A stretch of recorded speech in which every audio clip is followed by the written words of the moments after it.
Hi James, how's it going? Hey, what's up? How are you? Doing well, doing well. I absolutely loved Violent Ends, so I'm really excited to chat with you about it. Oh, cool. Thank you. You're the first person I've talked to about this. Really? hmm Oh, I'm honored. Um, what was it about the film or about your character that really drew you into the project? Um, you know, the process for an actor, I really believe in the script and your imagination. John Michael had just written the script that, as I was reading it, it came to life right in front of me. It was like I could smell it, I could feel it. Um, and the character of Sid was just so bad. He was just such a bad dude, but there was this element to his film of fun. I thought I could have fun with it. And I like genre movies. I like revenge movies. I like what he's trying to do, and he's a cool dude. So, um, for me, it was during the first read, and I remember calling my manager at like 11:30 at night, and I was like, "Yo, we'll read this movie. This is a good movie. We got to do this movie." That's awesome. Um, you said that you were able to have fun with it. Can you describe a little bit about what you mean? I think there's different types of work. You know what I mean? And you have to be in different mindsets for different types of work, you know? And in this type of work where it's a genre film, it's not a true story. We're doing this for the genre, you know what I mean? To really like lean into it a little bit. And so uh there always should be like an element of play, a little element of fun. And in that you have to do a lot of preparation. You know what I mean? You have to do a lot of preparation to build this world so that you can just go to work and trust in your preparation and trust this thing that you've built that's visually going to pop off. But then the truth is, like, I had a great time making this movie, and I love Billy, and I love Alexandra, and everyone involved. And I'm sorry I stabbed so many people. You did stab a lot. I stabbed a lot of people. Yeah. Um, Don't give it away.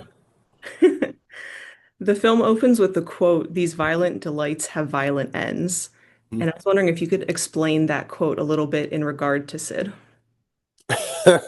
Well, isn't there this kind of idea of the inevitable?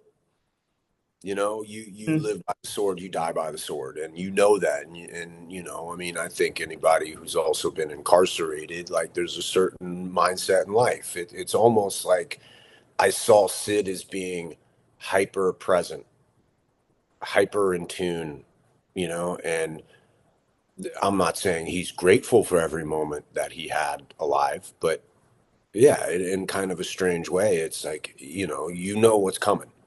You cannot exist like this for that long. So play the game. Play the game, and then your number's up one day. And Sid for sure had a very violent end. When you read the script, what was your initial reaction to his death, but also the work with Billy afterwards?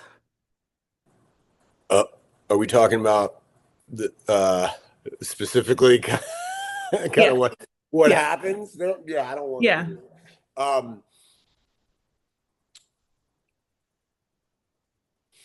yeah, I had just a slight conversation with John Michael about how we're going to do that and how not to make that an exploitive moment or an exploitive experience for an actor. um, but we talked about the shot setups beforehand, and when you're making an independent film and you don't have a lot of money, which means you don't have a lot of time. And so when we were on the location on the day and we're shooting it, we were kind of running out of time, and I said, "Hey man, strap me up. Let's just do it. You can drag me, strap me up. I'm good." And then I'm out of here, and you do the rest of a dummy. That's the trade off. um, I like you know, I like getting dirty. I like having fun out there. So like how much involvement did you have in that?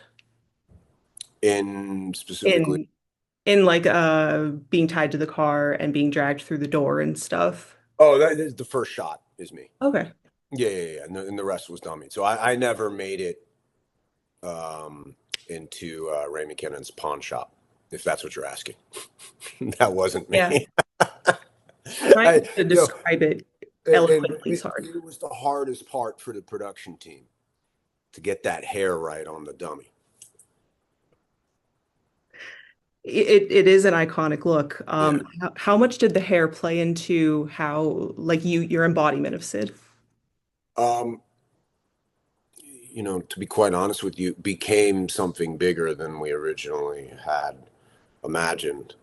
Um, I wanted I wanted a look that was striking so that I could play opposite it, where I don't have to worry about being scary or weird or off or you know I wanted a look that you just looked at him and you're like this dude's wrong, you know.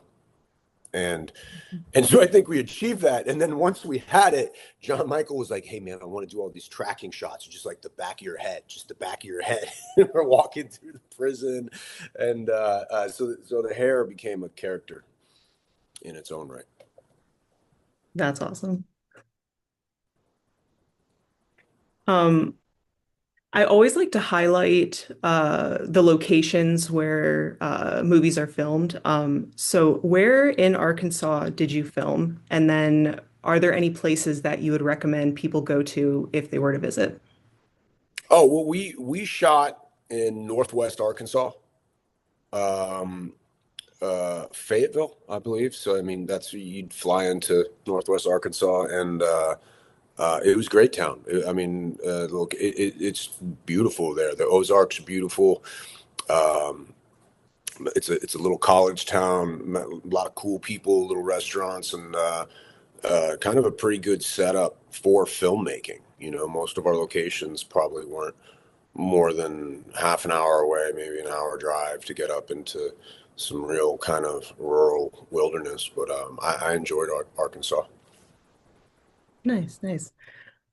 I've never been, but I've kind of made it my mission to visit every state, so I get the luxury to be like, hey, where should I go?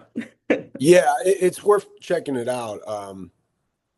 Yeah, Awesome. it's you know it's my family's from the South, so there's a side of the South and there's a history to the South that's not very pleasant.